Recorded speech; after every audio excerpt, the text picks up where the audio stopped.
విశాఖపట్నంలో సముద్రం ఒడ్డుకు పోతే చూడతరమా ఆడతరమా అన్నట్టే ఉంటుంది ఆ అట్మాస్ఫియర్. ఆ అందాన్ని చూసేదానికి రెండు కళ్ళు చాలవనుకోండి. సముద్రం నుండి తెప్పలు అలలు అలలుగా వస్తాంటే చాలా హ్యాపీగా ఉంటుంది. చాలు ఈ జన్మకి అనిపిస్తుంది. కానీ ఏం చేస్తాము, ఒడ్డుకు నిలబడి చూడడం తప్ప ఎప్పుడూ లోపలికి పోయేది లేదా అని బాధపడకాకండి. ఇప్పటి నుండి సముద్రం మధ్యలో కూడా పోయి రావచ్చు. అది ఎట్లా అంటారా? అయితే ఇది చూడండి, మీకే తెలుస్తుంది.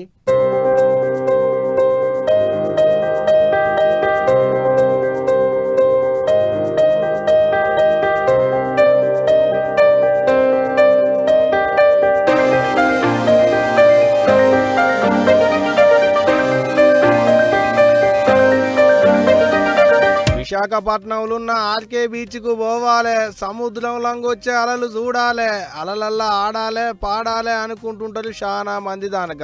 గాని గంత దూరం పోయినా ఒడ్డుకు నిలబడి వచ్చేటి అలలను చూసుడే తప్పితే నడిమిట్లకు పోలేకపోతున్నామే, అలలల్లా ఆడలేకపోతున్నామే అని చాలా మంది నారాజు అవుతుంటారు.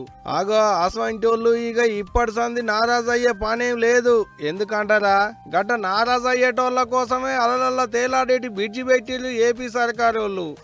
విశాఖపట్నంలో ఉన్న ఆర్కే బీచ్ సముద్ర పొడ్డుకు పెట్టిరు. అగో చూడూరి అలలు వస్తుంటే బ్రిడ్జి ఎట్ట తేలాడుతున్నదా, అగో చూడూరి అలలల్లా బ్రిడ్జి తేలాడుతుంటే కూడా తమ్ముళ్ళు బ్రిడ్జి మీదంగా ఎట్ట నడుచుకుంటా పోతున్నారో గింత అంటే గింత కూడా భయం లేకుండా.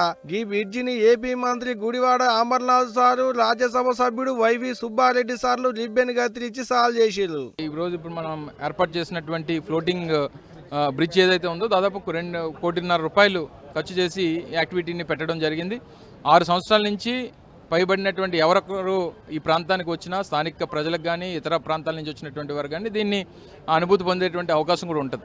సో డెఫినెట్గా ఒక మంచి అట్రాక్షన్గా ఇది విశాఖపట్నానికి కాబోతా ఉంది, టూరిస్ట్ డెస్టినేషన్గా. అది ఈ ఫ్లోటింగ్ బ్రిడ్జిని కట్టేందుకు ఏందొక్క 1,60,00,000 దానిక ఖర్చు అయిందట. ఇట్టా ఈ బ్రిడ్జి కట్టుడుతోని ఇప్పటిదానికి వచ్చిన వాళ్ళకంటే ఇంతమంది ఎక్కువనే వస్తారు పర్యాటకులు అంటున్నాడు మంత్రి సారు.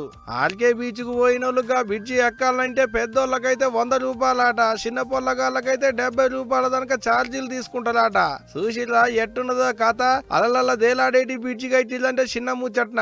ఎప్పుడన్నా అటుకెళ్ళ పోయిన వాళ్ళు ఎవరన్నా ఉంటే ఓ పాలి పోయి చూసారి ధైర్యం చేసుకొని ఓ పాలిగా బ్రిడ్జి ఏందో ఎక్కువ ఏం చెప్తున్నా.